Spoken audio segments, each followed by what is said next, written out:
The morning sun shone bright over Buckingham Palace. It was early spring, and the famous royal gardens were starting to bloom. Prince Harry walked alone through the palace gates. He wore a simple blue suit with no tie. His red hair caught the light as he moved. It had been 2 years since Harry had left his royal duties behind. 2 years since he and his wife, Meghan, had moved to America to start a new life. Now, he was back in London for a quick visit.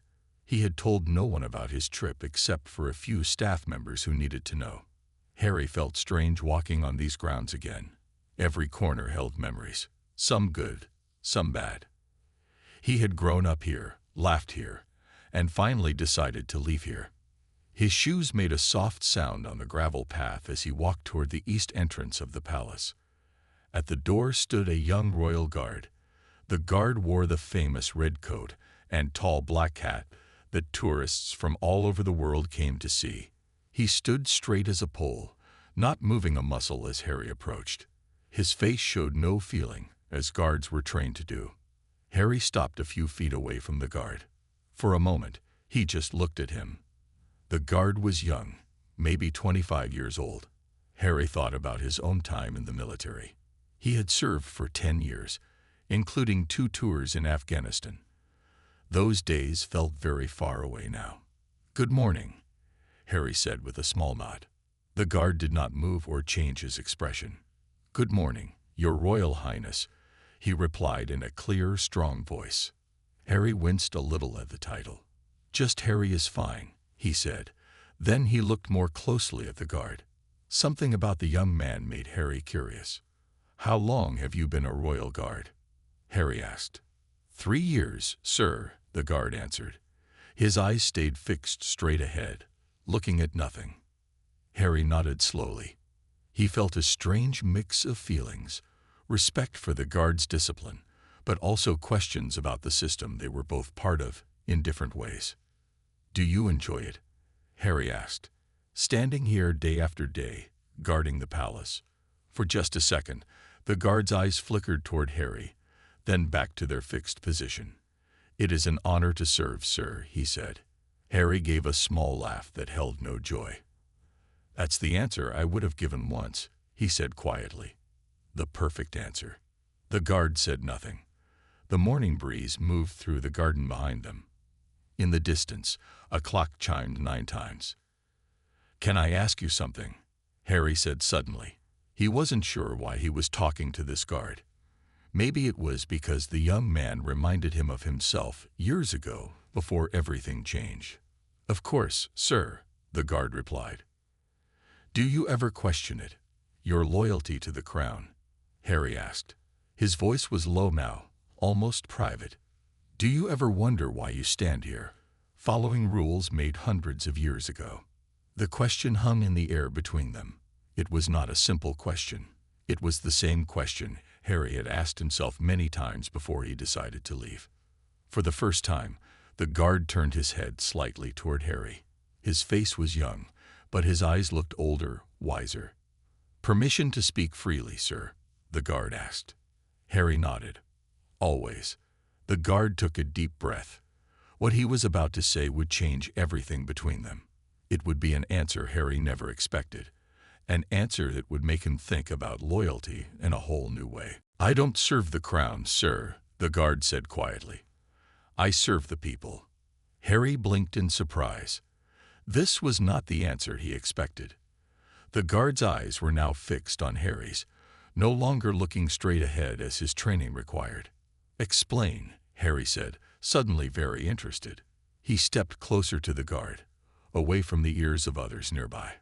The guard stood firm, but his voice softened. "My grandfather was a coal miner from Newcastle. My father drove a London bus for 30 years. Neither of them cared much about kings and queens." Harry tilted his head, listening closely.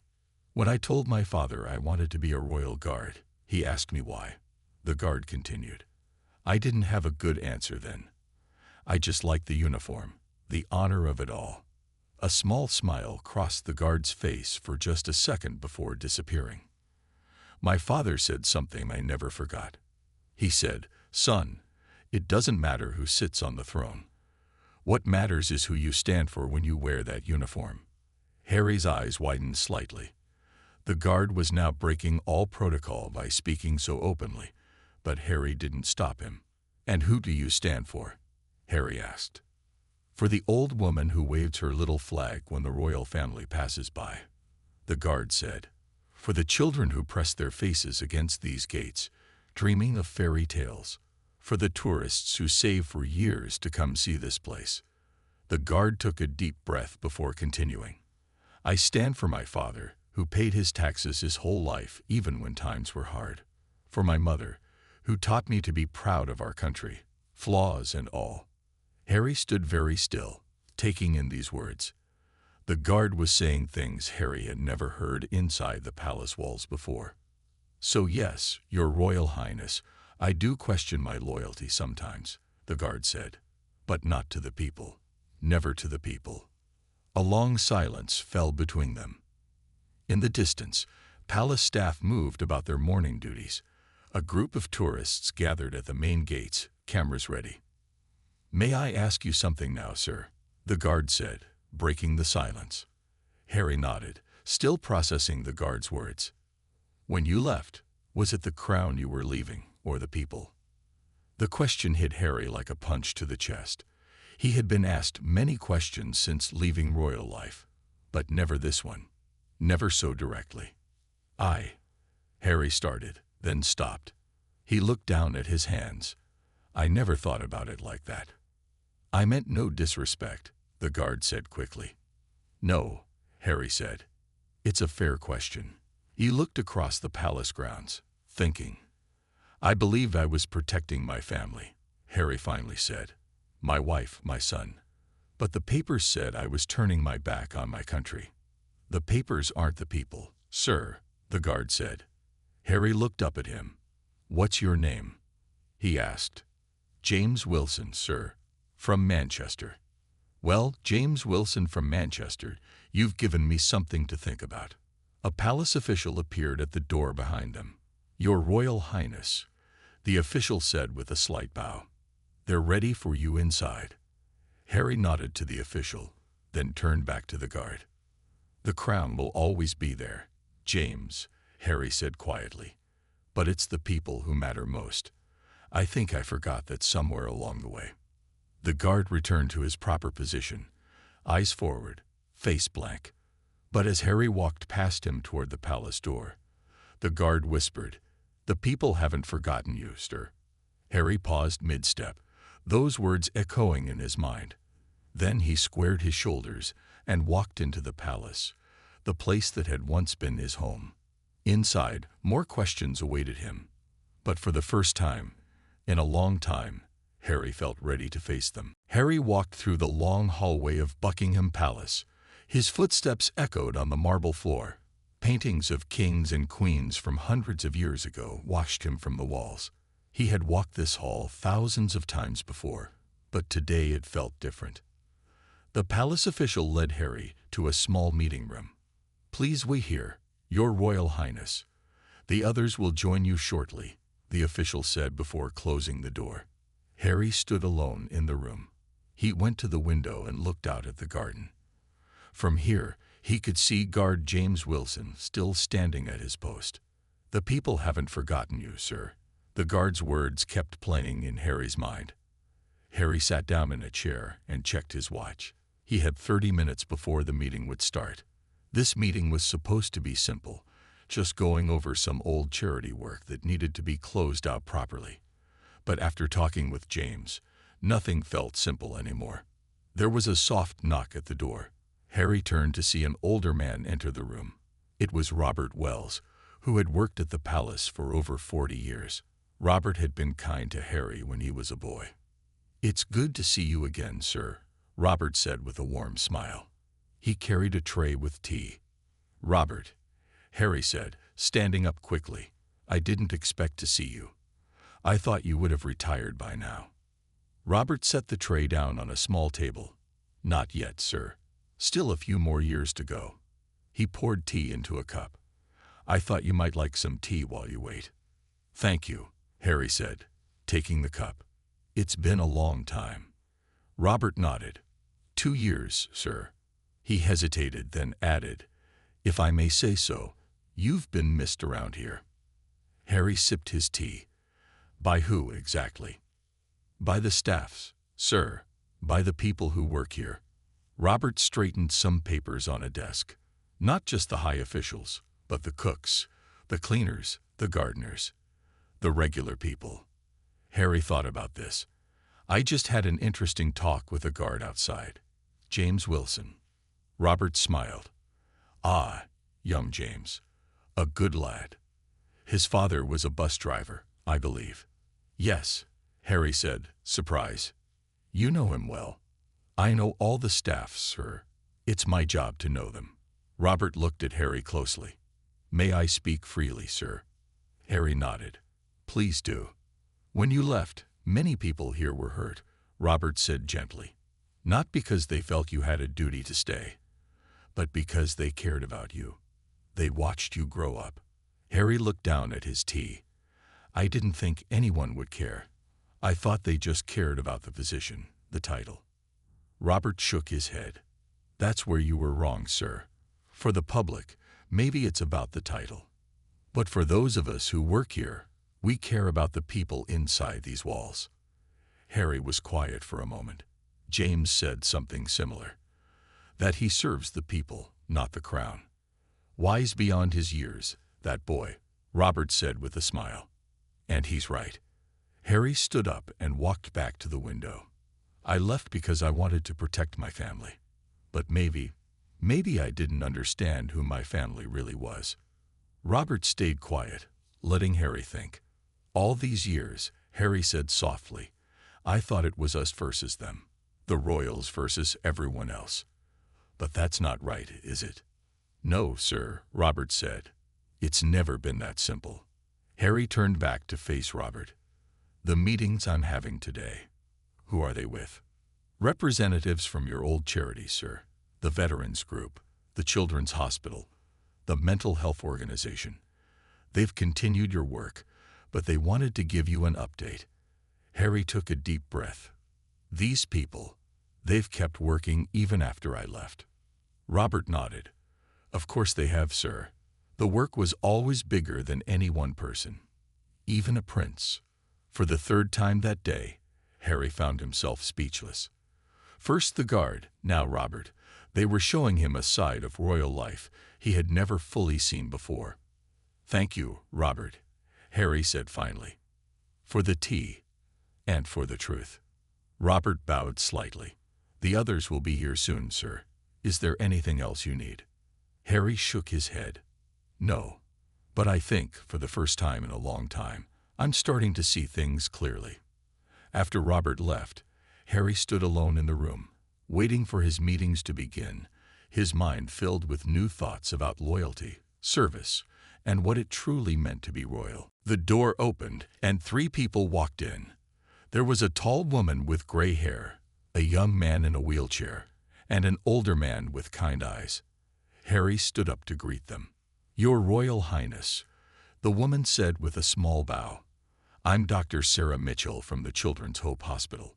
This is Marcus Lee from Veterans United, and Dr. Thomas Green from Mind Matters." Harry shook hands with each of them. "Please, call me Harry. Thank you all for coming." They sat down around a table. Harry noticed that none of them seemed angry with him. They were polite and friendly. "We wanted to update you on the work your charities have been doing," Dr. Mitchell said. She opened a folder and placed some photos on the table. "These are from the new children's wing that opened last year." Harry picked up the photos. They showed bright rooms with colorful walls, children playing, and families together. "It's amazing," Harry said. "The project was just starting when I left.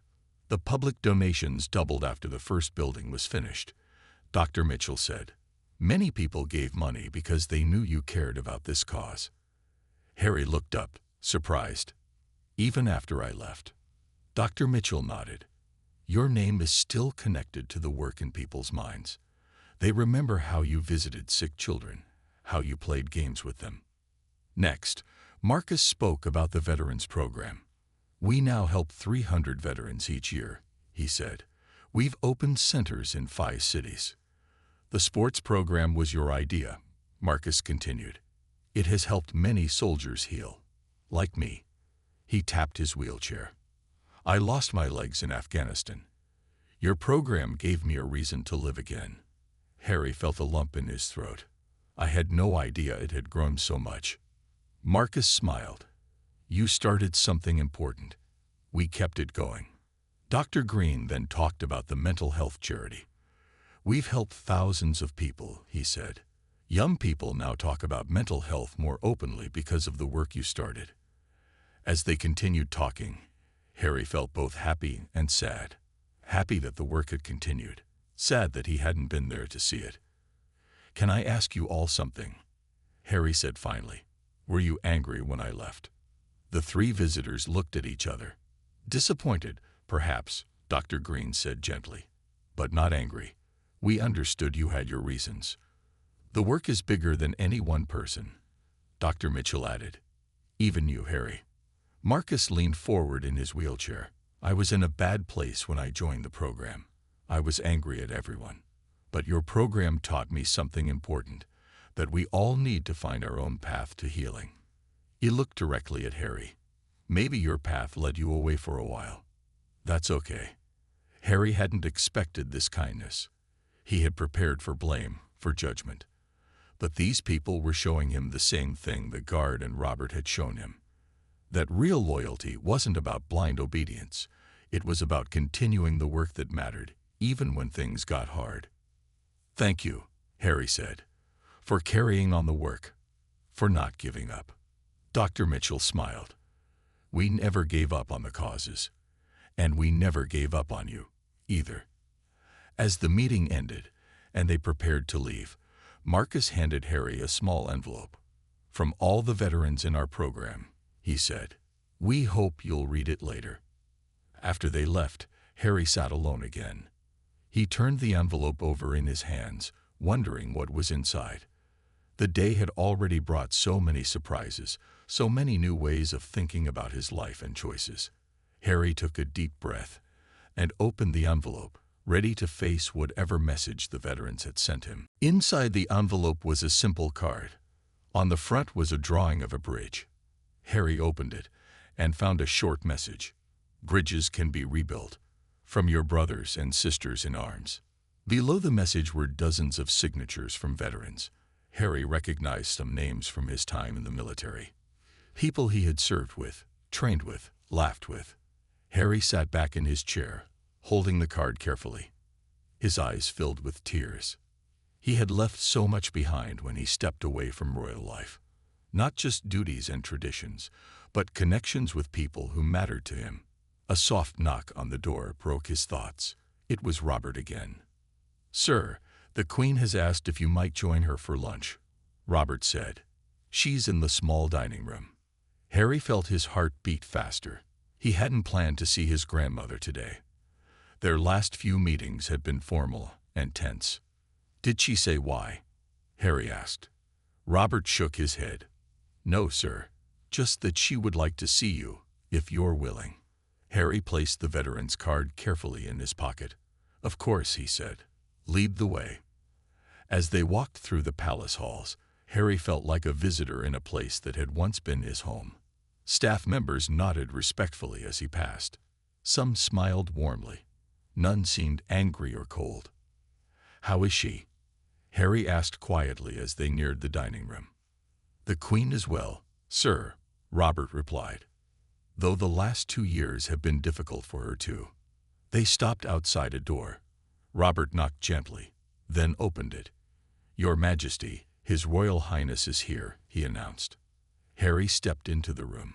His grandmother sat at a small table by the window. At 89 years old, she was still straight-backed and proper, but Harry could see she had aged since he last saw her.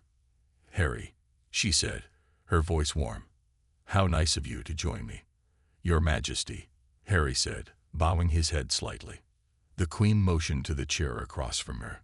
Please, sit down, and let's not be so formal. We are family, after all.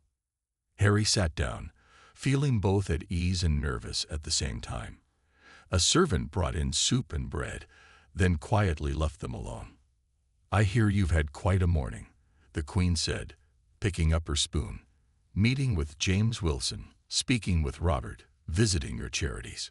Harry smiled a little. "News travels fast in the palace." "Always has," the Queen said. "One of the first lessons I learned as a young princess." They ate in silence for a moment. Then the Queen set down her spoon. "Why did you come back today, Harry?" she asked directly. Harry met her eyes. "To finish some business with the charities, to collect some personal things I left behind." "Is that all?" the Queen asked. Harry hesitated. "I think I needed to see this place again, to make sure I made the right choice." The Queen nodded slowly. "And did you make the right choice?" This was the question Harry had been asking himself all day. After meeting James, talking with Robert, and seeing the charity representatives, he wasn't sure anymore. "I don't know," Harry admitted. "I thought leaving was the only way to protect my family. But now I wonder if I left behind another kind of family too." "Duty is a complicated thing," the Queen said softly. "I've always seen it as a privilege, not a burden. But we each must find our own way to serve." She reached across the table and placed her hand over Harry's. It was a rare moment of physical affection from the Queen. "You don't have to wear a crown to make a difference, Harry," she said, "but you will always be part of this family, part of this legacy. Nothing can change that." Harry felt the weight of her words. For so long, he had seen the royal title as a cage. But what if it could also be a bridge, a way to connect with people, to help them? "I've made mistakes," the Queen continued. "We all have. The question is what we do next." As they finished their lunch, Harry realized this was not the conversation he had expected. Like everything else today, his grandmother had surprised him with her wisdom and understanding. "Thank you for lunch," Harry said as he stood to leave. The Queen smiled. "Thank you for coming home, even if it's just for today." Home. The word echoed in Harry's mind as he left the room. Was this still home? Could it ever be again? He had more thinking to do. After lunch with the Queen, Harry decided to walk in the palace gardens. He needed time to think. The gardens had always been a place where he could find peace, even as a boy. The afternoon sun was warm on his face as he walked along paths lined with flowers. A gardener working nearby looked up, surprised to see Harry. The man smiled and nodded respectfully before returning to his work. Harry found a bench under an old oak tree and sat down. From here, he could see part of the palace where he used to live. So many memories filled his mind, both good and bad. He pulled out his phone and looked at a photo of his wife and son. They were his world now, his new life across the ocean. He had left everything behind for them. But was it possible to build a bridge between his two worlds? "Excuse me, Your Royal Highness." Harry looked up to see a young woman standing nearby. She wore the uniform of a palace secretary. "I'm sorry to disturb you," she said, "but Prince William asked if you might meet him in the library, if you're available." Of course. Harry's heart beat faster. He hadn't planned to see his brother today. Their relationship had been strained for years, even before Harry left. "Yes," Harry said, standing up. "I'll go now." The secretary led him back into the palace and through familiar hallways to the library. She opened the door and announced him, then left Harry standing in the doorway. William was alone in the room, looking at a book. He turned when Harry entered. "Harry," William said. His voice was formal, but not cold. "William," Harry replied. "I didn't expect to see you today." William set the book down on a table. "I heard you were here. I thought we should talk." The two brothers stood awkwardly, looking at each other. Once they had been so close, but now they felt like strangers. "How have you been?" William asked. "Good," Harry said. "Busy with the foundation, with family." William nodded. "Your son must be getting big now." "He is," Harry said, smiling a little. "He's running everywhere, talking all the time." A small smile crossed William's face too. Children grow so fast. Mine are already asking about their cousin. Harry felt a pang in his chest. Their children barely knew each other. Another cost of his decision to leave. I've been meeting with the charities today, Harry said, changing the subject. They're doing amazing work. Yes, they are, William agreed. I've tried to support them when I could. Harry looked at his brother with surprise. You have? William walked to the window. Did you think I would let your work just fall apart when you left? Those causes matter to me too, Harry. Harry hadn't thought about that. He had been so focused on his own journey, his own struggles, that he hadn't considered how his leaving might have affected William. Thank you, Harry said simply, for looking after them. William turned back to face Harry. We may not always agree, Harry, but we're still brothers. We still care about the same things. Harry thought about what the guard had said that morning, about serving the people, about what Robert had told him about the staff caring for the person, not just the title. And now William, showing him that family bonds could stretch across oceans and disagreements. I spoke with a guard this morning, Harry said. James Wilson. He said something that made me think. William raised an eyebrow. What did he say? That he serves the people, not just the crown, Harry explained. That loyalty is about something bigger than traditions or titles. William was quiet for a moment. He's not wrong, he finally said, though most guards wouldn't say that out loud. No, Harry agreed. He's different. Like you, William said softly. The words hung in the air between them. Was it a compliment or a criticism? Harry wasn't sure. I didn't leave because I stopped caring, Harry said carefully. I left because I thought it was the only way to protect what I cared about most. William looked directly at Harry. I know that now. It took me time to understand, but I do. He took a step closer to Harry. We've both chosen different paths, but maybe those paths don't have to lead us away from each other forever. Harry felt something shift between them. Not forgiveness exactly, but understanding. A start. I would like that, Harry said. For us, for our children. William nodded. Me too. As they continued talking, the afternoon sun moved across the library floor. Two brothers, finding their way back to each other, one careful word at a time. After his meeting with William, Harry checked his watch. It was late afternoon already. His flight back to America was scheduled for early evening. He had just enough time to collect his personal belongings from storage and leave the palace. Robert was waiting for him outside the library. Your items have been placed in a small office near the east entrance, sir, he said. I can take you there now. Thank you, Robert, Harry said. As they walked, he asked, will you be on duty when I leave? No, sir, Robert replied. My shift ends in an hour, but I wanted to make sure everything was arranged properly for you. They reached the small office where several boxes had been placed. These are all the personal items you requested, sir, Robert said. Is there anything else you need? Harry looked at the boxes. They contained photos, letters, and small keepsakes from his years in the palace. Pieces of his past. No, this is fine, Harry said. Thank you for everything today, Robert. Robert smiled. It was good to see you again, sir. The palace isn't quite the same without you. After Robert left, Harry began going through the boxes. He found old photos of himself with William when they were boys. Letters from his mother that he had kept safe all these years. Small gifts from people he had met during royal tours. As he sorted through these memories, there was a knock at the door. Harry looked up to see guard James Wilson standing there. He was no longer in his formal red uniform, but was wearing a simple dark suit. Excuse me, Your Royal Highness, James said. I finished my shift. Robert mentioned you were still here. Harry gestured for him to come in. James, please, join me. James entered the room, but remained standing near the door.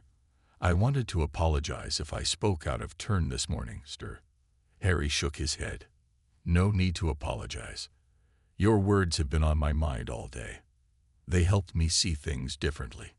James relaxed a little. I'm glad to hear that, sir. Harry picked up a framed photo from one of the boxes. It showed him in military uniform, standing with his unit in Afghanistan.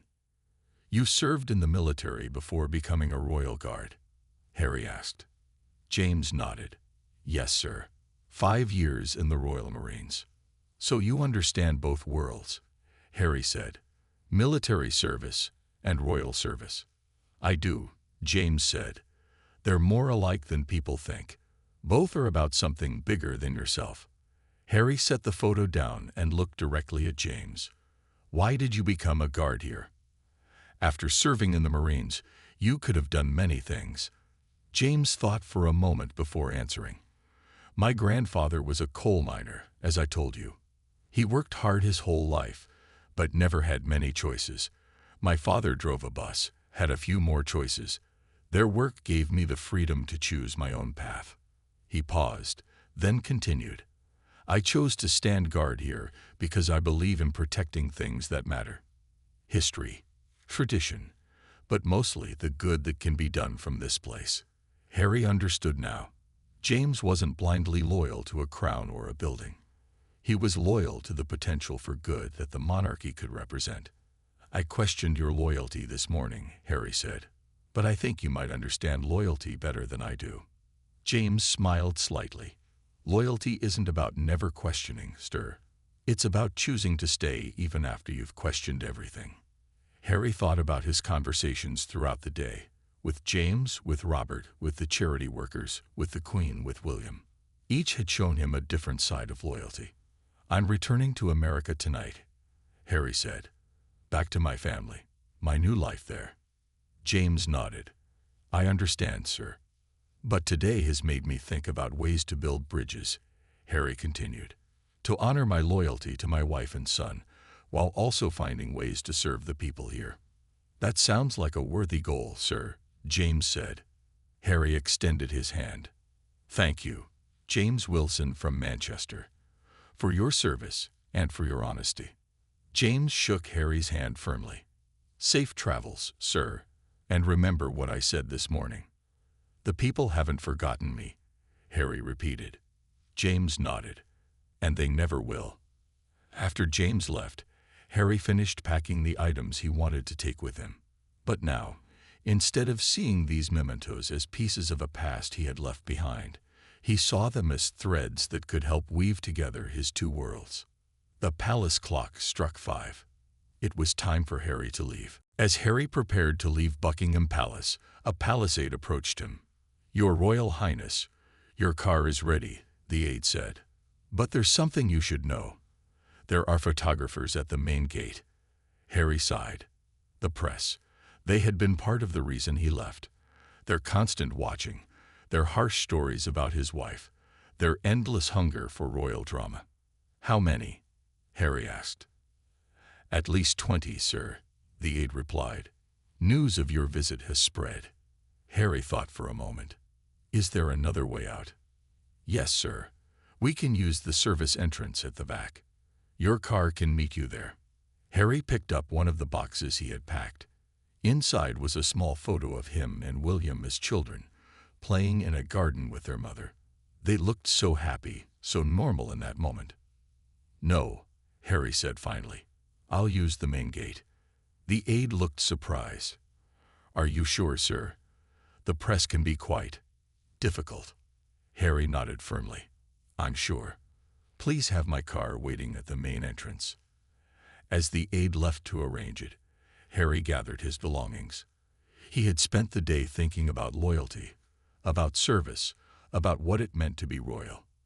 He had run from the press before. Today, he would face them. 20 minutes later, Harry walked down the steps of Buckingham Palace. A black car waited for him, and beyond the palace gates, he could see the photographers, their cameras ready. To his surprise, he also saw a small crowd of ordinary people gathered near the gates. Some held small Union Jack flags. They must have heard he was there. As Harry stepped toward his car, he noticed James Wilson had returned to his post at the entrance. Their eyes met briefly. James gave a small nod, almost hidden, a silent message of respect. Harry changed direction and walked over to James. "I thought your shift was over," Harry said quietly. "It was, sir," James replied, looking straight ahead as protocol required. "I came back." "Why?" Harry asked. James's eyes flickered toward Harry for just a second. "To see the bridge being built." Harry understood. He placed a hand on James's shoulder briefly, then turned toward his car. But instead of getting in right away, Harry paused. He looked at the crowd of people waiting outside the gates. "What would happen if I went to speak with them?" Harry asked the palace security officer nearby. The officer looked concerned. "We haven't prepared for that, sir. We can't guarantee security." Harry thought about what James had said that morning. About serving the people. About loyalty to something bigger than a crown. "I'll just be a few minutes," Harry said. And before anyone could stop him, he walked toward the palace gates. The security team rushed to follow him. The photographers lifted their cameras, ready for the shot. The small crowd of people pressed closer to the gates, excited. Harry approached the gates. The head of security punched a code into a panel, and the small side gate opened. Harry stepped through. Immediately, camera flashes went off all around him. Reporters called his name, asking questions all at once. But Harry didn't look at them. Instead, he walked toward the small group of ordinary people standing to the side. There was an elderly woman with a small flag, a young family with 2 children, a few teenagers with phone cameras, some middle-aged men and women who looked like they had come from work. "Hello," Harry said to them. "Thank you for coming." The crowd seemed surprised that he had approached them. The elderly woman stepped forward. "We've missed you, Prince Harry," she said simply. A young father lifted his daughter onto his shoulders so she could see better. "My little girl wanted to see a real prince," he explained with a smile. A teenage boy called out, "When are you coming back to stay?" Harry looked at their faces. These were the people James had talked about. Not the press with their stories, not the officials with their protocols, but ordinary British people who still felt a connection to him. "I don't know what the future holds," Harry said honestly, "but today has reminded me of what's important. The work we can do together, the good we can achieve." He shook hands with some people, accepted a drawing from a child, heard quick stories about how his charity work had helped someone's brother or cousin. The press kept taking photos, but for once, Harry didn't mind. Let them see this, a prince talking with his people, building that bridge James had mentioned. After a few minutes, security signaled it was time to go. Harry said goodbye to the crowd and walked to his waiting car, passing the photographers without answering their questions. As he settled into the back seat, Harry felt different than he had that morning. When he arrived at the palace, he had felt like a visitor, an outsider in his former home. Now he felt connected again, but in a new way. The car pulled away from Buckingham Palace. Harry watched as the famous building grew smaller in the rear window. But this time, it didn't feel like he was leaving everything behind. This time, it felt like he was carrying something with him. 3 months later, Harry sat in his California home, reading an email on his laptop. His wife came in with a cup of tea and placed it beside him. "What are you reading?" she asked, glancing at the screen. "An update from the Veterans Charity in London," Harry replied. "They've opened another center. They've invited me to the opening next month." His wife sat down beside him. "Are you thinking of going?" Harry nodded slowly. "I am. But not just for a quick visit this time." Since his day at Buckingham Palace, Harry had been thinking a lot about what James Wilson had said. About serving people, not just institutions. About questioning and still choosing to stay loyal. "I've been working on something," Harry said, opening another document on his laptop. "A new kind of role. Not a return to full royal duties, but not a complete separation either." He showed his wife the plan he had been developing. It outlined a way for him to support his charities in Britain while still maintaining their independent life in America. A bridge between his 2 worlds. "What do you think?" he asked her. She read through it carefully. "It won't be easy," she said finally. "The press will have opinions. Both sides will want more from you than you're offering." "I know," Harry said. "But after meeting James, after talking with the Queen and William, after seeing those people at the gates, I realize I don't have to choose one life and reject the other completely. I can build something new." His wife took his hand. "If this is what you want, I support you. We'll make it work." Harry smiled at her. "It's not about what I want anymore. It's about what I can give." The next day, Harry made a video call to Buckingham Palace. The Queen listened as he explained his idea. She asked questions, raised concerns, but ultimately nodded. "It's an unusual arrangement," she said, "but these are unusual times. And you've always been a bit unusual yourself, Harry." Harry laughed. "Thank you, I think." The Queen's face softened. "Your place in this family has never been in question, Harry, only how you choose to fill it." After getting the Queen's cautious approval, Harry made another call, this one to the Veterans Charity. They were excited about his increased involvement and had plenty of ideas for how he could help. Finally, Harry wrote an email to Robert Wells at the palace. His guard James Wilson still posted at the east entrance. He asked, "I'd like to send him a message." Robert replied quickly, "Yes, sir. He's still there. In fact, he was recently promoted for his exemplary service." Harry smiled at this news. He wrote a short note to James and asked Robert to deliver it personally. 1 week later, James Wilson stood at his post outside Buckingham Palace. It was early morning, and the palace was quiet. A palace aide approached him. "A letter for you, Mr. Wilson," the aide said, handing him an envelope. When his break came, James opened the envelope. Inside was a short note and a photo. The photo showed Harry with a group of veterans at the opening of a new center in Manchester, James's hometown. The note read, "James, you taught me that loyalty means serving the people, not just the crown. That questioning and serving can go hand in hand. I'm building that bridge you mentioned, between my two worlds. Thank you for showing me it was possible. Harry." James smiled as he read the note. He carefully put it back in his envelope and returned to his post, standing straight and tall as visitors began to arrive at the palace. A young boy looked up at him with wide eyes. "Do you know Prince Harry?" the boy asked. "My mum says he's coming back to help people." James looked down at the boy and smiled. "Yes," he said. "In a way, I do know him. And yes, he is coming back, not as he was before, but in a new way."